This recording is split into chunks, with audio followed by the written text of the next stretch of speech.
Hello and welcome to Dukascopy TV. I'm Andrew Saks-Mcleod from Leaprate. And today, here in Geneva, Switzerland, for the first time ever, the Forex industry has its first talk show.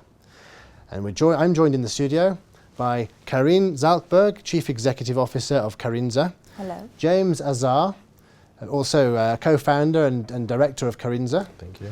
And Luis Sanchez, Chief Executive Officer of BMFN. Nice to see you again, Andrew. Very nice to see you.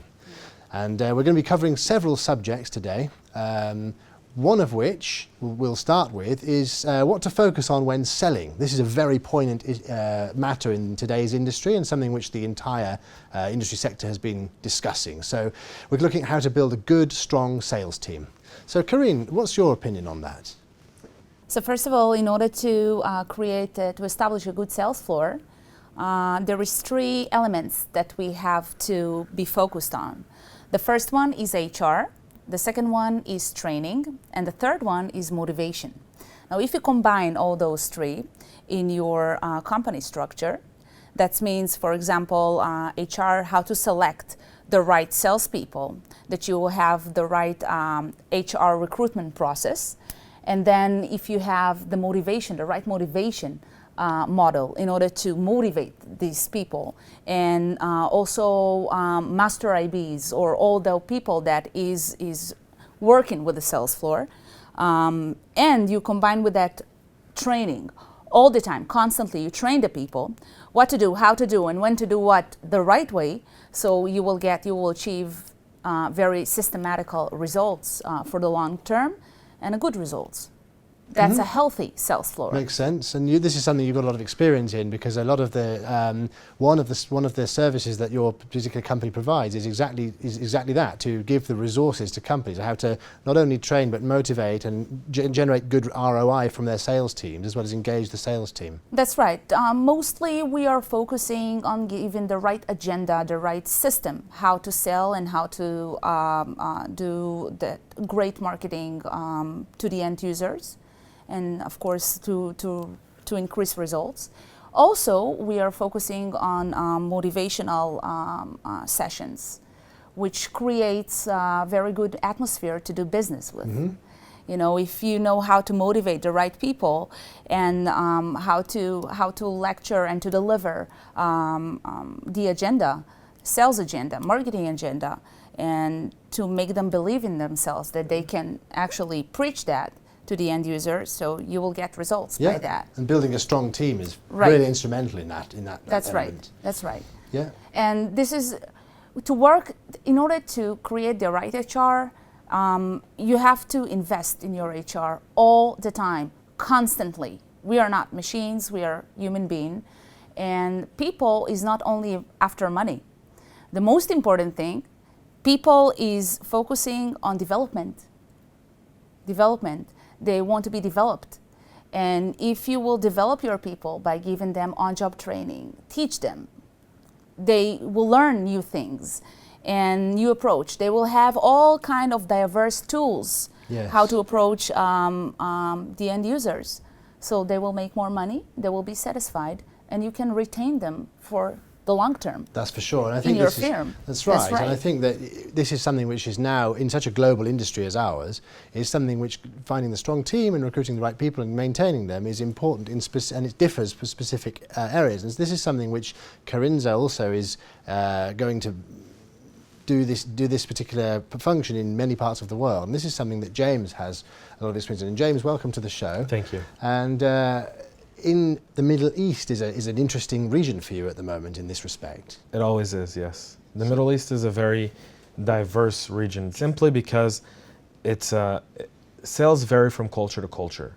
And Louis here is also joining us, is very aware of it. We were having a discussion earlier before the show of, selling to maybe Latin Americans compared to, Mediterraneans, where, for example, to target a Middle Eastern customer, you go to his house or you meet him at a hotel and you can talk business and get a deal done, whereas in like Germany or the US or Canada, you can phone someone and over the phone get a deal done. And as sales vary from culture to culture, so does the training and motivation level and the specialty of the HR that you require. As in the Western world, you go to call centers and you see a very diverse call center that's made up of a lot of different people. On the other hand, when you start to target kind of as money transitions towards the east now, Yes. and you go to China and you start to see the difference in the salespeople. Salespeople are no longer the Wolf of Wall Street model anymore. That kind of Wolf of Wall Street model, I think, is very 80s and 90s and almost out of touch with people. Whereas in today, it's more a very relaxed environment. Customers are far more educated today. Google has made it almost impossible to BS anyone. Yes. And so integrity and value proposition stand at the forefront. Yeah. For Do you any think sales that, team. according to that particular experience, that regions such as China or North America, which have a lot of high technology and younger people getting into the electronic trading and so forth, that a lot of marketing will be done via digital marketing campaigns without a sales force, or do you think the traditional sales force has still got some kind of value there? In an industry as challenging and as diverse as the FX industry, I think you can never get rid of a sales force. I think the role of the sales force changes. It goes from selling to educating. It goes from selling to maintaining a relationship. And so it essentially changes the entire way you train and hire your staff.